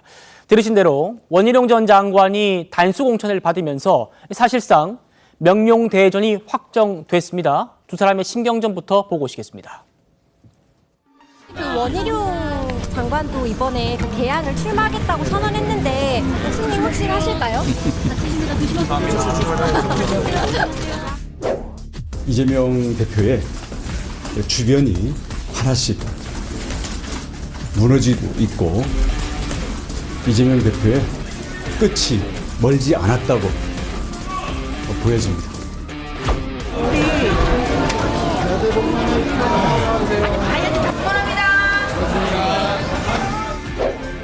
안녕하세요. 감사합니다. 많은 분들께 인사드리고 있는데 이재명 후보 입장도로 하고 있나요? 뭐 재판 받으려고 바쁜 모양이에요. 아니, 오지 못합니다. 지난번에 설날을 앞두고 시장에 왔는데요. 석 달 만에 온 거라 그러더라고요. 김광삼 변호사님, 여기서 원래 뛰고 있던 윤형선 후보가 탈락을 한 건데 공관위원장이 이 원희룡, 윤형선 두 사람이 힘을 합치면은 이재명 대표를 너끈히 이길 수 있을 거다 이렇게 말한 걸 두고 이 윤형선 후보를 계양 갑으로 옮길 수 있는 거 아니냐 이런 얘기가 나와요. 계양구 자체가 지금 국민의힘에는 굉장히 험지잖아요. 계양 갑이 됐든 을이 됐든 굉장히 험지예요. 그렇지만 계양 을에서는 이제 이재명 대표하고 원희룡 전 장관이 이제 한판 승부가 지금 예측되고 있잖아요. 네. 그러면 갑과 을이 사실은 뭐 선거구로는 구분이 돼 있는데 같은 지역구라고 볼 그렇죠. 수가 있어요. 그래서 어떻게 하느냐에 따라서 이게 바람을 일으킬 수 있느냐 이런 부분이 있는데, 근데 계양을에서는 어차피 이제 원희룡 전 장관이 공천을 받았기 때문에 거기서 뭔가 이재명 대표와 싸워서 이길 수 있는 바람을 일으킨다고 한다면 그게 또 계양 갑에도 영향을 미칠 수 있는 거거든요. 그런 부분에서 이 얘기를 해서 좀 설득할 수 있을 것이다.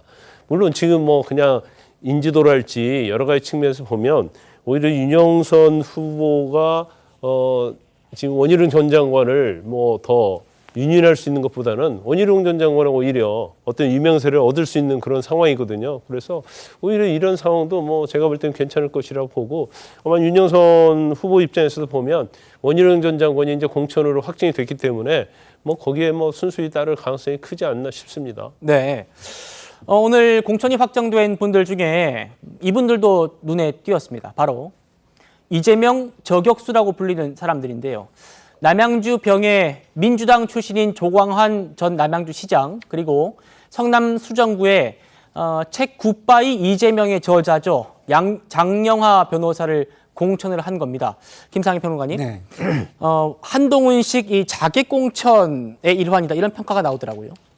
근데 저는 그 평가가 맞다면 한동훈식이라고 하는 것이 저는 별로 그렇게 효과적이지 못하다라고 봐요. 네. 오히려 한동훈식이라는 것은 그 586 그 운동권을 향해서 전문가들을 갖다가 한다든가 이런 그 굉장히 합리적인 공천이어야 하고 개혁적인 공천이어야 하는데, 지금 이렇게 저격수들을 갖다가 배치를 한다면 이거는 굉장히 사감이 강한 사람들을 갖다 배치를 하는 거거든요. 그럼 거기는 굉장히 대결의 정치, 혐오의 정치, 분노의 정치가 또 일어날 거 아니겠습니까? 그러면 중도층은요, 별로 효과가 없어요. 지지층은 사이다 발언이다 뭐다 해가지고 환호하고 서로 분노를 뿜어내겠지만, 지금 총선에서는요, 중도층이 가장 중요한 타겟입니다. 그런 측면에서 저는 여기에 그 전력공천은 한동훈식은 저는 아닐 것 같고, 한동훈식이 아니라 그냥 당에서 이렇게 하다 보니까 이 지역에 이렇게 한 거 아닐까 이런 생각이 들고요. 한동훈식이라고 한다면 저는 개인적으로 실망할 것 같아요. 한동훈식이라면 누가 어떻게 좀 가면 그런 평가가 나올까요? 제가 볼 때는 한동훈식이라면은 여기에 만약에 나오는 사람들에 맞춰가지고 예를 들어서 경제 전문가를 보내든지 아니면 지역에 굉장히 뭔가 그 스토리가 있는, 스토리텔링이 되는 연구자를 보내든지 뭐 이런 식의 공천을 하고 그 주변에도 그런 사람들로 엮어서 브랜드화를 하는 메시지가 있는 공천을 했겠죠. 네. 아마 한동훈식이라고 붙은 이유는 아마 이기는 공천 이 컨셉에서 아마 뭐 가지 않았을까 이런 생각도 드는데, 근데 저렇게 하면 제가 보면 총선 전체는요, 네. 악영향입니다. 중도층에 주는 메시지는 굉장히 좋지 않죠. 보시죠, 한번 결과도. 네. 여야 모두 이 공천자를 정해서 지금 대진표가 확정된 지역이 있죠. 바로 서울 광진을입니다. 현역인 민주당 고민정 의원 그리고 도전자인 국민의힘 오신환 후보의 맞대결이 성사가 됐습니다. 이곳은 확정이 됐습니다.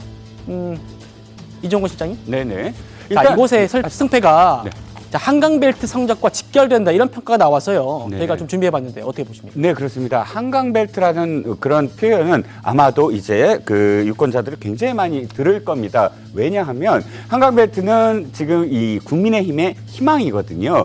왜 한강벨트를 희망이라고 생각을 하냐면 지난번 4년 전 총선에서 사실 서울은 강남 일대의 몇 개 구를 제외하고는 거의 전멸이었습니다. 물론 강북의 용산 빼놓고요. 그런데 희망을 보인 곳이 바로 한강 라인에 인접한 구들입니다. 네. 여기서 어떤 희망을 받냐면 바로 지난번 대선입니다. 지난번 대선 과정에서 윤석열 후보가 서울에서 약진을 했는데요. 그 약진이 바로 마용성, 마포, 용산, 성동, 그다음에 광진 이렇게 한강을 따라서 인접해 있는 구들에서 윤석열 후보가 우위를 보였던 거예요. 알고 봤더니 여기에 많은 의미가 담겨 있더라고요. 뭐냐면 진짜 이 자신의 어떤 경제적인 이유를 판단을 했을 때 윤석열 후보 내지는 국민의힘이 자신에게 더 많은 경제적인 어떤 이득을 가져다 줄 수 있다. 이것은 경제적 욕구이기 때문에 저는 하나의 어떤 추세라고도 생각을 하고요. 그렇기 때문에 이번 한강 벨트, 마용성을 중심으로 한 한강 벨트에 누구를 세워서 벨트화하느냐 굉장히 이제 관심이 집중됐는데 말씀하셨듯이 이 지금 고민정 그다음에 오신환 이 두 사람의 격돌은 굉장히 의미가 깊을 거라고 생각을 합니다. 고민정 후보는 이제 아마 친문에서 살아남는 후보로서 자리매김할 것이고요. 또 오신환 후보는 자신의 어떤 그런 그 정파 그러니까 오세훈 시장 사람이다라고 이제 얘기가 되고 있는데 네. 오세훈의 고민정과의 어떤 그 리턴 매치로서 자신이 대신 나가서 명예회복 시켜주겠다 이런 어떤 기치를 걸 것으로 생각이 됩니다. 네. 자, 그리고 의미를 좀 부여할 수 있는 움직임이 있어가지고 저희가 또 전해드리려고 합니다. 부산 중구 영도에 출마를 선언했던 김무성 전 대표가요. 공천 신청을 철회하겠다 이렇게 밝혔습니다. 얘기를 보면 개파 공천과 사천이 이루어질 줄 알아서 내가 출마를 했는데 지금 보니까 시스템 공천이 잘 좀 정착되더라. 그래서 내가 이제 불출마해도 당이 잘 돌아가겠다 이렇게 판단했다고 하는데요. 김현주 대변인님. 네. 한동훈 위원장도 조금 전에 입장을 냈어요. 헌신에 감사하다. 네, 어떻게 그렇습니다. 보십니까? 소위 그 올드보이로 지목됐던 분이죠. 김무성 전 대표는 이제 6선입니다. 아무래도 지난번 20대, 21대에서 그 공천 파열음이 심했던 것을 보고 이번에는 내가 좀 나서야 되지 않겠느냐라는 생각을 하셨던 것으로 보이는데요. 지금 이렇게 진행되어 가는 것을 보니 그러니까 소위 얘기하는 그 한동훈 비대위가 가고 있는 길을 보니 이건 정말 잘 되고 있다. 굳이 내가 나서지 않아도 될 것 같다라는 이야기를 하신 것으로 보이고 네. 김성태 전 의원도 본인이 이제 컷오프된 것에 대해서 부당하다라는 목소리를 냈지만 한동훈 비대위원장이 그 진정성을 좀 인정하는 발언을 하지 않았습니까? 드루킹 특검으로 인해서 결국에는 정권 교체로 가게 되는 그 시발점이 되었다라는 이야기를 하면서 네. 그리고 누구랑은 달리 진정한 단식을 했었다. 이런 이야기들을 하면서 그 중진 내지는 원로들에 대해서 이제 인정하고 그럼에도 불구하고 이번에는 좀 그 후배들을 위해서 길을 열어달라라는 뜻으로 발언을 했었는데 그것과 마찬가지의 입장이 아닌가 싶습니다. 그러니까 김성태 전 의원이나 김무성 전 대표의 이러한 입장이 계속 나오는 것을 보면은 이제 국민의힘에서는 일견 조금 불안하기도 할 것 같아요. 시원시원하게 가기도 하면서 또 선배들까지 이렇게 칭찬을 하시면서 후배들의 길을 터주는 것을 보면은 전반적으로 스무스하게 공천 과정이 잘 진행되는 것이 아닌가라는 평가가 가능할 것 같습니다. 그러게요. 뭔가 민주당은 조금 어떤 중진들이나 이렇게 좀 삐걱대는 그런 뉘앙스가 좀 보이는데 반면에 국민의힘에서는 이렇게 좀 중진 불출마 선언이나 이런 게 나오기 때문에 저희 패널 분들도 고개를 끄덕끄덕 거리고 계시는 것 같습니다. 지금부터는 약간 면접 이모저모 느낌인데요. 오늘 국민의힘 면접장에 난데없이 푸바오 인형이 등장해서요. 제 눈길을 확 끌었습니다. 영상으로 준비했습니다.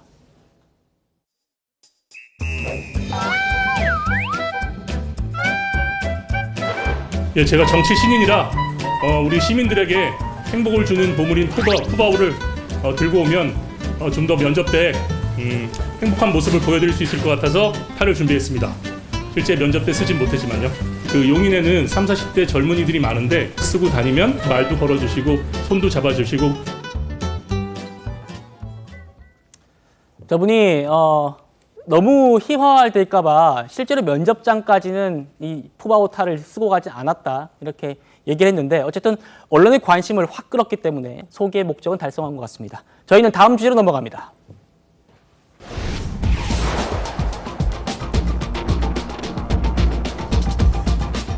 조 전 장관 얘기입니다. 2심까지 실형을 선고받고도 신당을 창당하고 총선 출마 뜻을 밝힌 조 전 장관입니다. 이 조 전 장관 부부가요, 아들의 미국 대학 온라인 시험을 대신 봐줬다는 그런 혐의를 받았죠. 조 전 장관 측이 알고 보니까 이 판세를 뒤집기 위해서 회심의 카드로 준비했던 것이 있는데 이게 오히려 독이 됐다, 그런 평가가 나옵니다. 먼저 조 전 장관의 인사청문회 때 나온 얘기부터 살펴보시겠습니다. 의원님께서 그 아들의 그 서울대 인턴 증명서가 유독 다르다 그러면서 그 의혹을 제기했을 때 후보자의 목소리가 떨리고 말을 더듬는 것 같았다. 그리고 두 번째 제가 질문을 했을 때 제가 서울에 있는 로스쿨이냐 그랬더니 좀 당황하시는 게 느껴졌고 아니라고 말씀드렸습니다. 예, 제가 저희 말씀 들어보세요. 처음으로 화를 내시더라고요. 저는 그거는 분명히 제가 봤습니다. 화를 내지 않았습니다. 갑자기 아들 얘기를 또 하셔서 당황스러웠습니다. 자, 조 전 장관 부부가 그 아들의 미국 대학의 시험을 대신 봐준 혐의, 이게 있었죠? 이 항소심 재판에서 가족의 단체 대화방이 공개가 됐었는데요. 보겠습니다. 지금 이겁니다. 자, 이 혐의가 1심에서 유죄로 인정됐고, 그러다 보니까 조 전 장관 측이 2심 재판부한테 미국인 담당 교수, 그 시험의 주관 담당 교수의 답변서를 제출을 했습니다. 조 전 장관 측은 이걸 유리한 정황으로 판단을 한 건데요. 그런데 하지만 재판부가 주목한 부분은 이게 아니었습니다. 다른 부분이었습니다. 그러니까 정리를 해버리면 이 미국인 교수가 학문의 부정행위가 범죄가 되려면 고도로 추억한 수준에 달해야 한다라는 거를 뭔가 좀 이렇게 냈기 때문에 조 전 장관 측은 이게 좀 유리하지 않을까 했는데, 실제로 법원이 재판부가 좀 집중을 한 부분은요, 바로 이겁니다. 강의 계획서 등의 타인과 협업을 금지하라고 명시적으로 말하진 않았지만 구두로는 고지를 했을 것 같으며 시험은 스스로 볼 것으로 예상했다. 그러니까 이 시험은 스스로 볼 걸로 예상했다. 이 부분에 재판부가 집중을 하면서 유죄를 선고했다는 겁니다. 김광삼 변호사님. 왜 이런 서면 답변서를 제출했는지 모르겠어요. 그러니까 변호사하고 상의를 해가지고 이것이 우리 재판에 유리할지 불리할지를 고민을 많이 해야 하거든요. 근데 앞부분에 고도로 추악한 수준에 도달해야지 부정행위의 범죄가 된다. 아마 이 부분에 너무 중점을 뒀던 것 같습니다. 그런데 그 뒤에 나온 내용도 뭐냐면요. 최종 성적의 4%에 해당하는 두 번의 퀴즈에 대한 부정행위. 그러니까 두 번의 퀴즈에 대해서 이런 식으로 했다고 하면 부정행위가 된다는 걸 전제로 하는 거거든요. 그러면 미국에서는 모르겠어요. 이제 형사기소가 되려고 하면 뭐 아주 추악할 정도 돼야 할지 모르겠지만 우리나라에서는 그게 뭐 4% 1%건 시험에 있어서 배점에 영향이 있으면 사실은 그거 부정한 행위면 그 죄가 되는 거거든요. 그러니까 아무런 상관이 없이 죄가 되는 거예요. 그래서 이 내용도 마치 일단 조 전 장관의 불리하게 작용했다 볼 수 있고, 네. 그다음에 뒷부분이 더 그러는 거예요. 협업 금지한다 이런 걸 명시적으로 기재하지 않았지만 수업 중에 구두로 이제 그런 것을 해서는 안 된다는 내용을 고지했을 것이다. 왜냐하면 시험 볼 때마다 아마 그런 내용을 고지했던 걸로 보입니다. 네, 구두로 고지를 했을 것 같다라고 얘기했죠. 그렇죠. 그리고 시험을 스스로 볼 것으로 예상을 해서 이런 문제를 냈다는 거잖아요.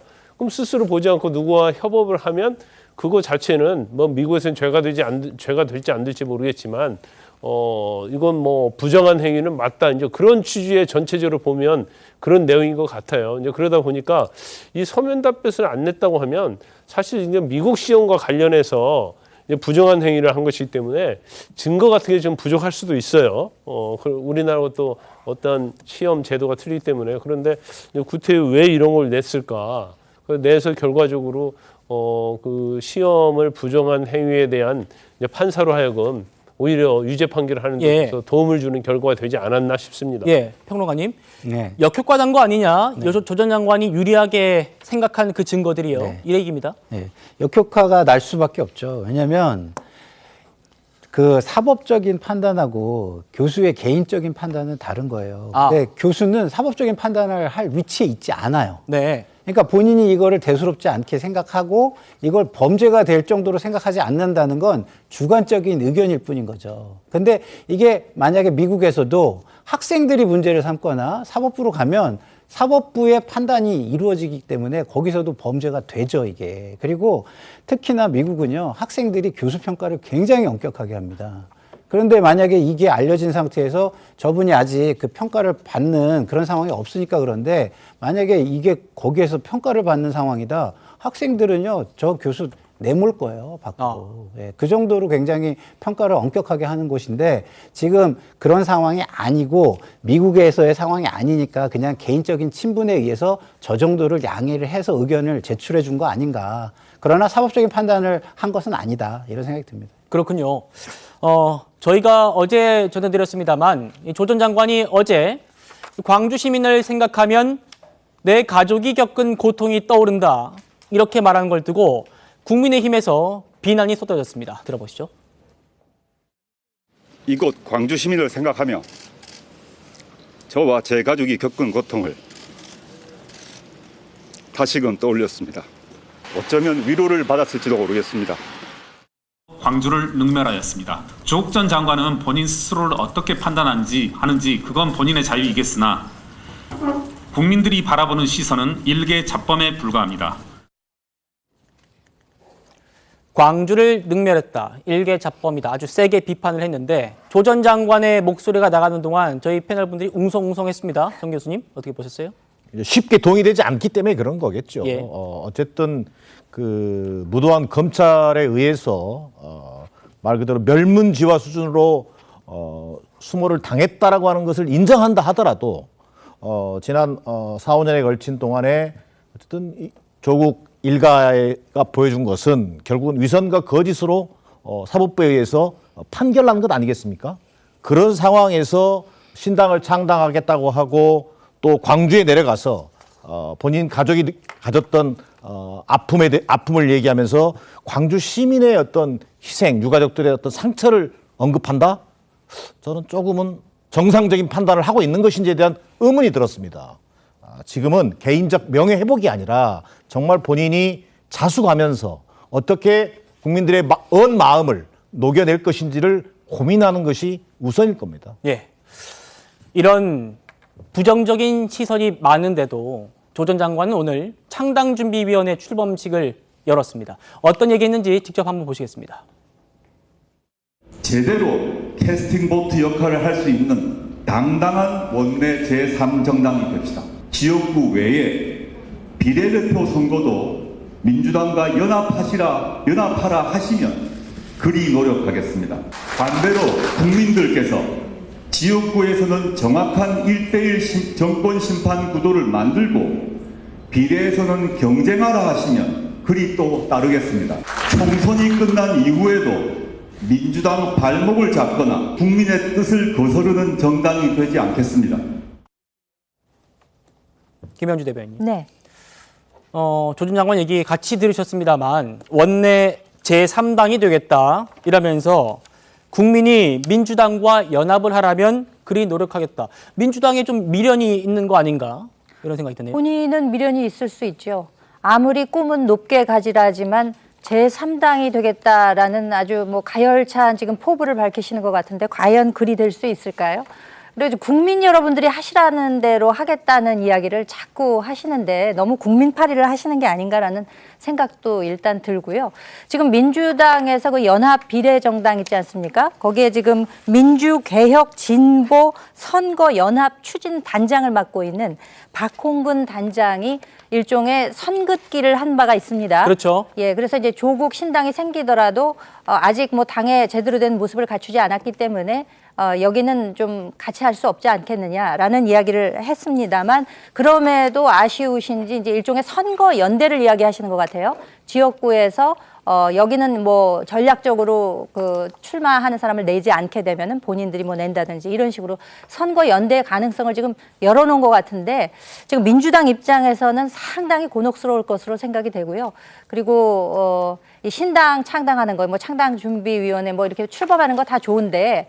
다시 한번 생각하시라 저는 그렇게 촉구를 드리고 싶습니다. 예, 지금 오늘 이 창당준비위원회를 출범시킨 이 조국 신당 여기에 문재인 정부에서 친정권 검사로 불렸던 사람들이 대거 참여할 수 있는 거 아니냐 이런 얘기들이 나오고 있어서요. 지금 보여드리고 있는 이성윤 전 서울중앙지검장, 심재철 전 서울남부지검장, 박은정 전 부장검사 이분들 모두 문재인 정부에서 아주 잘 나갔던 그런 친정권 검사들로 불렸던 분들인데 김광삼 평론가님, 네.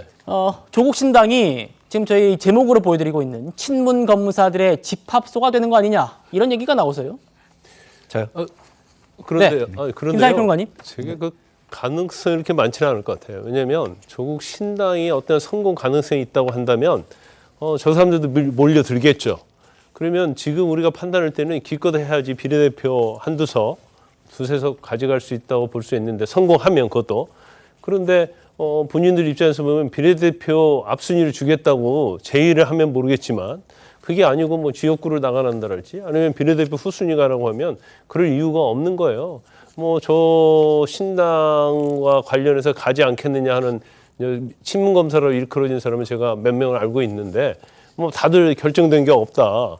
그러면서 전부 다 보류적인 그런 생각을 하고 있는 것 같습니다. 그래서 뭐 제가 볼 때는 뭐 그냥 개인적 생각할 때는 특히 이제 유성윤 전 고등검사장 같은 경우에는 뭐 조 전 장관의 뭐 콘서트도 가고 다 그랬잖아요. 그러니까 분명히 조국 신당에 가서 조국과 같이 할 것이다 생각했는데 또 본인은 또 그런 생각을 또 하고 있지 않는 것 같아요. 그러면서 유보적 입장을 계속 취하고 있는 걸 보면 아직은 뭐 결정된 게 없다. 그런데 이제 가기가 그렇게 뭐 선뜻 내키지는 않는 걸로 보입니다. 네. 검사 출신인 우리 김광삼 변호사님이 검사들 집합소 되는 거 아니냐 이런 얘기 나오니까 아주 먼저 이렇게 멘트를 치셨는데. 근데 한 말씀 드리면 네. 매일 검찰 독재 얘기하고요. 검찰 개혁 얘기했는데 저기 친문검사들이 그 조국 신당에 다 모여버리면 이거 굉장히 모순된 거 아니에요? 검사를 요구하고 검사를 무도하다고 하는 사람이 왜 검사들을 모아가지고 조국 신당을 만듭니까? 예. 이건 참 어불성설이죠. 김상희 평론가님. 그래서 지금 말씀하신 것처럼 아니 검사 독재 얘기하면서 검찰 비판하더니 오히려 검찰당 만드는 거 아니냐 이런 얘기가 나와요? 뭐 저는 그거보다는요. 일단은 조국 전 장관이 당을 창당할 명분 자체가 없어요. 개인의 이익을 위해서 열렬 지지층의 어떤 감정을 자기 이익을 위해서 악용하는 것뿐이 안 되는 거거든요. 근데 그 정도의 명분 없는 정당에 이분들이 정규 교육을 받고 좋은 직장에서 경쟁해가지고 나름의 경로를 밟아오신 분들인데 그 정도 판단이 지금 안 되신다면 이성적 판단을 할 수 있는 능력을 잃으셨다라고 뿐이 저는 말씀드릴 수 없고요. 그리고 우리 김광선 변호사님 말씀하신 대로 이성윤 검사장 같은 경우는 저도 잘 아는 분이거든요. 근데 저도 좀 대화를 나누면 이런 판단을 하고 있지는 않은 것 같아요. 그런가요? 네. 알겠습니다. 한번 지켜보죠. 여기까지 조국 전 장관 얘기 살펴보고요. 저희는 문재인 전 대통령의 부인 김정숙 여사 관련 소식 전해드리겠습니다.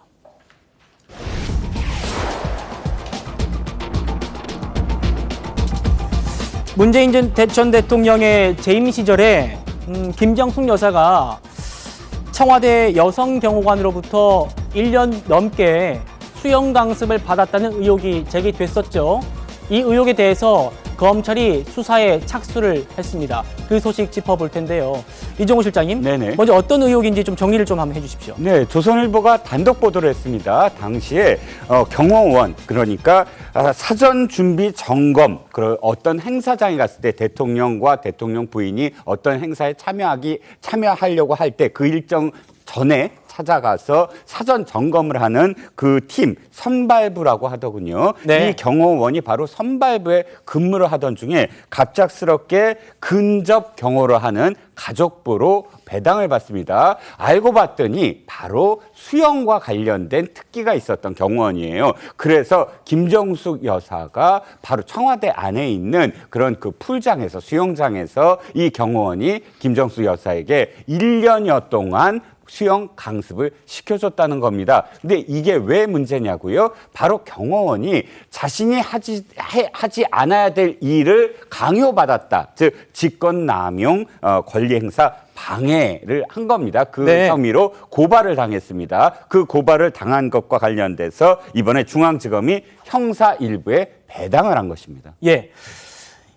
이 보도가 저도 문재인 정부 청와대 있을 때 이 보도가 나왔었거든요. 그때 문재인 정부 대통령 경호처가 굉장히 강하게 대응을 했습니다. 정정보도 청구를 소송을 냈는데 그때요 패소를 했습니다. 법원 얘기 들어보시죠. 법원이 이 보도에 대해서 당시 대통령 경호처가 수영 강습은 하지 않았다라고 하면서 정정보도를 해라 이렇게 얘기를 한 소송을 냈는데 당시 법원이요 보시면 합리적인 추론이다 라면서 패소 판결을 했습니다. 청와대에. 그랬다는 점을 제가 짚어드리면서요. 정기남 교수님 이게 이종배 서울시 의원이 고발장을 내면서 검찰이 수사에 착수를 하게 된 건데 명백한 국정농단이다 이렇게 얘기를 했거든요. 어떻게 생각하십니까? 뭐 국정농단이라는 표현은 좀 지나친 표현이고 좀 정치적 표현에 불과하다. 저는 이렇게 평가하고 싶고요. 합리적으로 추론한다면 이런 거겠죠. 앞서 설명이 있었습니다만 경호관으로 하여금 의무에 없는 일을 하게 한 혐의 이것이 있다고 볼 수 있는데요. 뭐 그것을 가지고 법적으로 문제가 된다면 당연히 수사해야 되겠습니다. 그러나 검찰이 살아있는 권력에 대한 수사는 눈 감고 있으면서 전 정권 일에 대해서만 수사하는 것도 볼썽사나운 일이고 검찰의 신뢰성이라고 하는 부분, 정치적 중립성이라는 부분 또한 숙제로 남는다는 점에서 고민이 필요해 보입니다. 예. 민주당의 해명 또 김남국 의원의 또 얘기까지 저희가 전해드렸습니다. 저희는 1분 뒤에 돌아오겠습니다. 네, 저희는 내일도 오후 5시 10분에 찾아뵙겠습니다. 여러분 고맙습니다.